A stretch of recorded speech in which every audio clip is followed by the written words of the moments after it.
नमस्कार दोस्तों, स्वागत है आपका भक्ति धारा वर्ल्ड में, जहां हर कथा में छुपा है ज्ञान।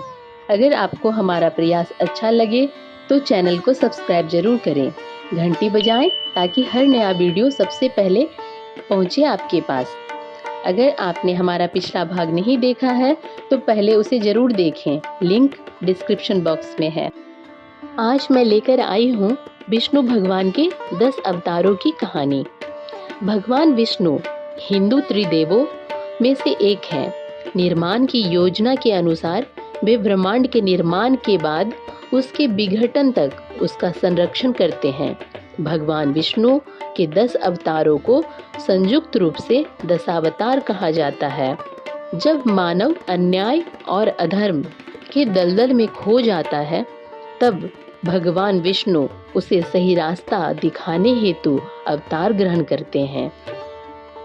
श्रीमद् भगवत गीता में श्री कृष्ण के द्वारा कहा गया है, यदा यदा हि धर्मस्य ग्लानिर्भवति भारत अभ्युत्थानम् अधर्मस्य तदात्मनां सृजाम्यहम्।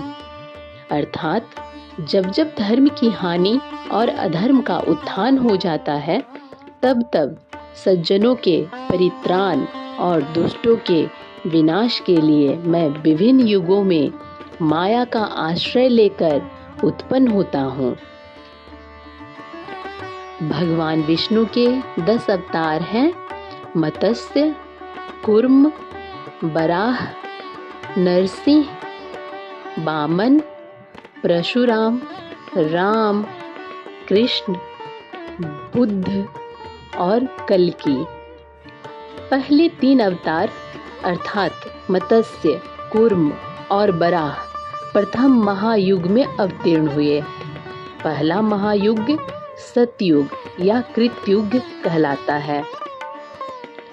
नरसिंह, वामन, परशुराम और राम दूसरे अर्थात त्रेता युग में अवतरित हुए। कृष्ण, बौद्ध द्वापर युग में अवतरित हुए।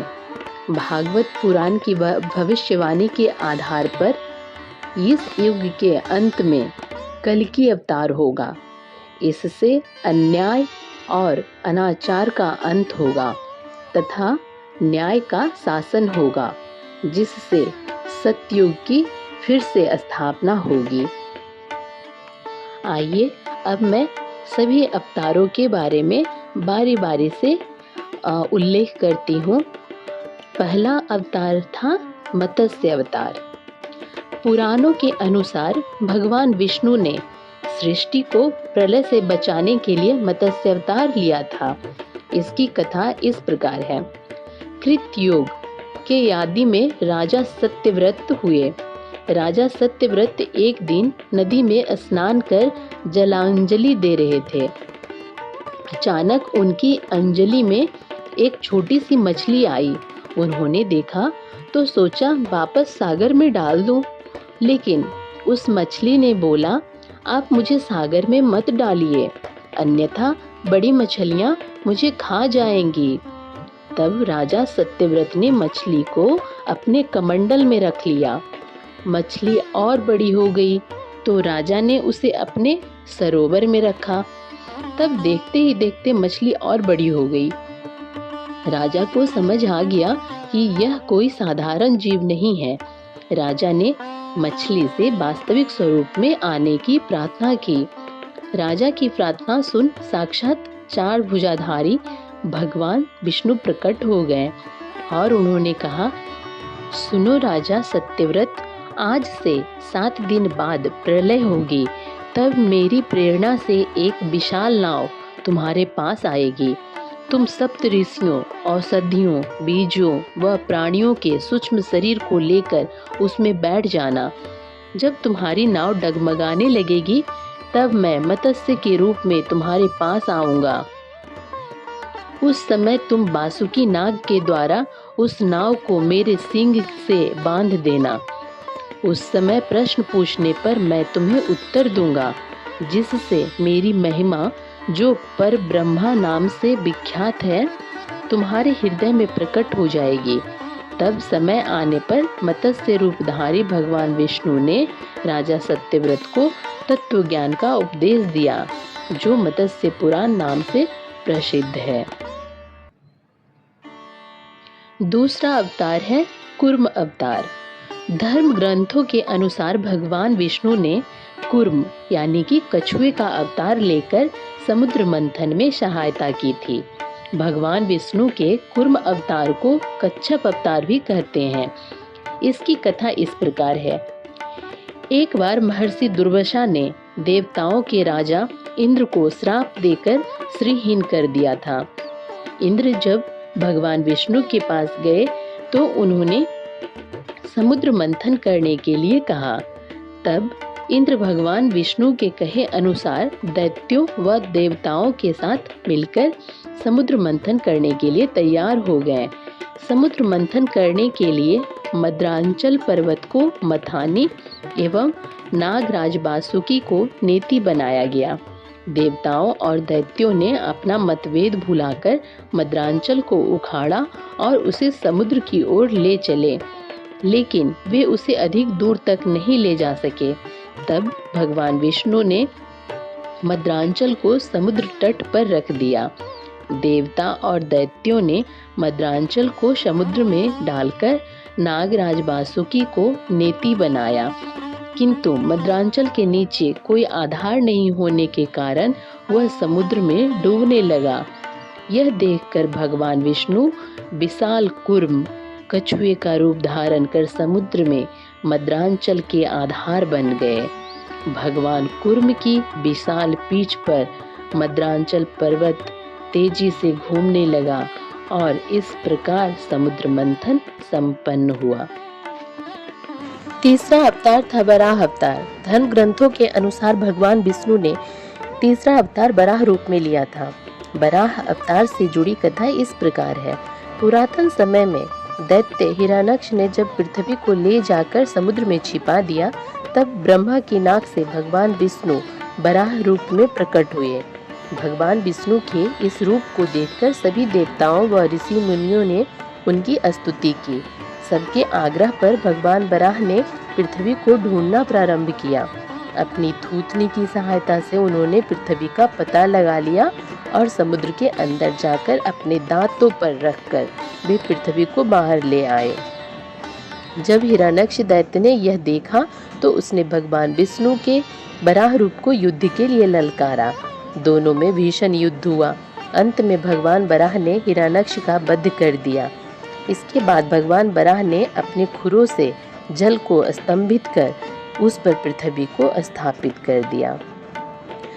चौथा अवतार था नरसिंह अवतार। भगवान विष्णु ने नरसिंह अवतार लेकर दैत्यों के राजा हिरण्यकश्यप का वध किया था।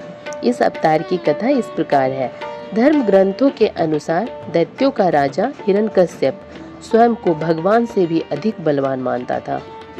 उसे मनुष्य, देवता, पक्षी, पशु न दिन में और न रात में, न धरती पर, न आकाश में, न अस्त्र से न शस्त्र से मरने का वरदान प्राप्त था। उसके राज में जो भी भगवान विष्णु की पूजा करता था उसको दंड दिया जाता था। उसके पुत्र का नाम प्रहलाद था। प्रहलाद बचपन से ही भगवान विष्णु का परम भक्त था। यह बात जब हिरण्यकश्यप को पता चली तो वह बहुत क्रोधित हुआ और प्रहलाद को समझाने का प्रयास किया, लेकिन फिर भी जब प्रहलाद नहीं माना तो हिरण्यकश्यप ने उसे मृत्युदंड देने का आदेश दिया। हर बार भगवान विष्णु के चमत्कार से वह बच गया था। हिरण्यकश्यप की बहन होलिका, जिसे अग्नि से न जलने का वरदान प्राप्त था, वह प्रहलाद को लेकर धधकती हुई अग्नि में बैठ गई। तब भी भगवान विष्णु की कृपा से प्रहलाद बच गया और होलिका जल गई। जब हिरण्यकश्यप स्वयं प्रहलाद को मारने ही वाला था, तब भगवान विष्णु नरसिंह का अवतार लेकर खंबे से प्रकट हुए और उन्होंने अपने नाखूनों से हिरण्यकश्यप का वध कर दिया। पांचवा अवतार वामन अवतार। सतयुग में प्रहलाद के पौत्र दैत्यराज बलि ने स्वर्गलोक पर अधिकार कर लिया। सभी देवता इस विपत्ति से बचने के लिए भगवान विष्णु के पास गए।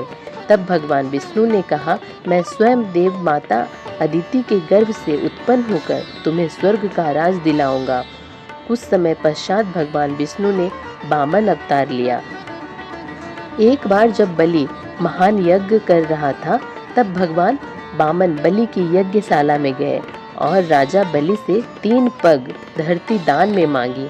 राजा बलि के गुरु शुक्राचार्य भगवान की लीला समझ गए और उन्होंने बलि को दान देने से मना कर दिया। लेकिन बलि ने फिर भी भगवान वामन को 3 पग धरती दान देने का संकल्प ले लिया। भगवान वामन ने विशाल रूप धारण कर एक पग में धरती और दूसरे पग में स्वर्गलोक नाप लिया। तब तीसरा पग रखने के लिए कोई स्थान नहीं बचा, तो बलि ने भगवान वामन को अपने सिर पर पग रखने को कहा। बलि के सिर पर पग रखने से वह सूतल लोक पहुंच गया। बलि की दानवीरता देखकर भगवान ने उसे सूतल लोक का स्वामी भी बना दिया। इस तरह भगवान वामन ने देवताओं की सहायता कर उन्हें स्वर्ग पुनः लौटाया। छठा अवतार है परशुराम अवतार। हिंदू धर्म ग्रंथों के अनुसार परशुराम भगवान विष्णु के प्रमुख अवतारों में से एक थे। भगवान परशुराम के जन्म के संबंध में 2 कथाएं प्रचलित हैं। हरिवंश पुराण के अनुसार उन्हीं में से एक कथा इस प्रकार है। प्राचीन समय में महिष्मती नगरी पर शक्तिशाली हय्यवंशी क्षत्रिय कात्र्यवीर अर्जुन सहस्त्रबाहु का शासन था। वह बहुत अभिमानी था और अत्याचारी भी। एक बार अग्निदेव ने उससे भोजन कराने का आग्रह किया। तब सहस्त्रबाहु ने घमंड में आकर कहा कि आप जहां से चाहें भोजन प्राप्त कर सकते हैं, सभी ओर मेरा ही राज है। तब अग्निदेव ने वनों को जलाना शुरू किया। एक वन में ऋषि आपव तपस्या कर रहे थे। अग्नि ने उनके आश्रम को भी जला डाला। इससे क्रोधित होकर ऋषि ने सहस्त्रबाहु को श्राप दिया कि भगवान विष्णु परशुराम के रूप में जन्म लेंगे और न सिर्फ सहस्त्रबाहु का ही नहीं बल्कि समस्त क्षत्रियों का सर्वनाश करेंगे। इस प्रकार भगवान विष्णु ने भार्गव कुल में महर्षि जमदग्नि के 5वें पुत्र के रूप में जन्म लिया। 7वां अवतार श्री राम अवतार। त्रेता युग में राक्षस राज रावण का बहुत आतंक था। उससे देवता भी डरते थे। उसके वध के लिए भगवान विष्णु ने राजा दशरथ के यहाँ माता कौशल्या के गर्भ से पुत्र रूप में जन्म लिया।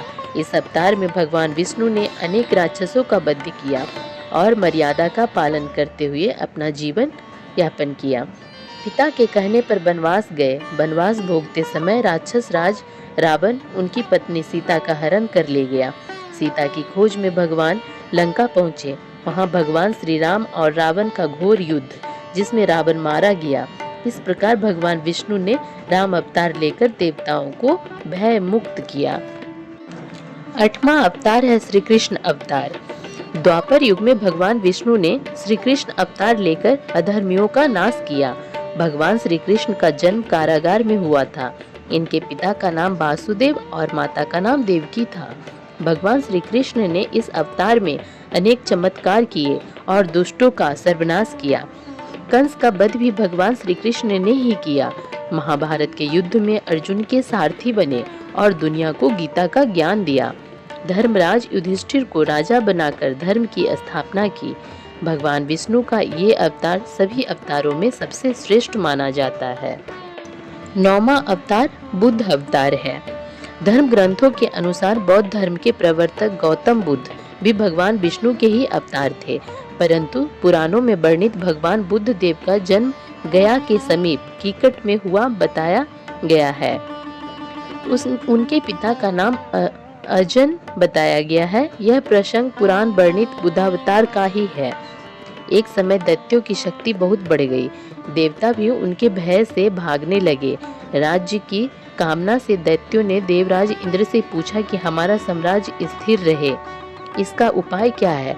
तब इंद्र ने शुद्ध भाव से बताया कि सुस्थिर शासन के लिए यज्ञ एवं वेद विहित आचरण आवश्यक है। तब दैत्य वैदिक आचरण एवं महायज्ञ करने लगे, जिससे उनकी शक्ति और भी बढ़ने लगी। तब सभी देवता भगवान विष्णु के पास गए। तब भगवान विष्णु ने देवताओं के हित के लिए बुद्ध का रूप धारण किया। उनके हाथ में मार्जनी थी और वे मार्ग को बुहारते हुए चलते थे। इस प्रकार भगवान बुद्ध दैत्यों के पास पहुँचे और उन्हें उपदेश दिया कि यज्ञ करना पाप है, यज्ञ से जीव हिंसा होती है, यज्ञ की अग्नि से कितने ही प्राणी भस्म हो जाते हैं। भगवान बुद्ध के उपदेश से दैत्य प्रभावित हुए। उन्होंने यज्ञ व वैदिक आचरण करना छोड़ दिया। इसके कारण उनकी शक्ति कम हो गई और देवताओं ने उन पर हमला कर अपने राज्य पुनः प्राप्त कर लिया। 10वां अवतार है कल्कि अवतार। धर्म ग्रंथों के अनुसार भगवान विष्णु कलयुग में कल्कि रूप में अवतार लेंगे। कल्कि अवतार कलयुग का व सतयुग के संधि काल में होगा। यह अवतार 64 कलाओं से युक्त होगा। कल्कि देवदत्त नामक घोड़े पर सवार होकर संसार से पापियों का विनाश करेंगे और धर्म की पुनः स्थापना करेंगे। तभी सतयुग का प्रारंभ होगा। अगर आपको ये कथा पसंद आई हो तो कृपया इसे लाइक करें, अपने मित्रों और परिवार के साथ शेयर करना ना भूलें। अपना विचार कमेंट में ज़रूर हमें बताएं और चैनल को सब्सक्राइब करना ना भूलें। आपके समर्थन से ही हमारी भक्ति यात्रा आगे बढ़ती है। फिर मिलेंगे एक नई दिव्य कथा के साथ। जय श्री हरि।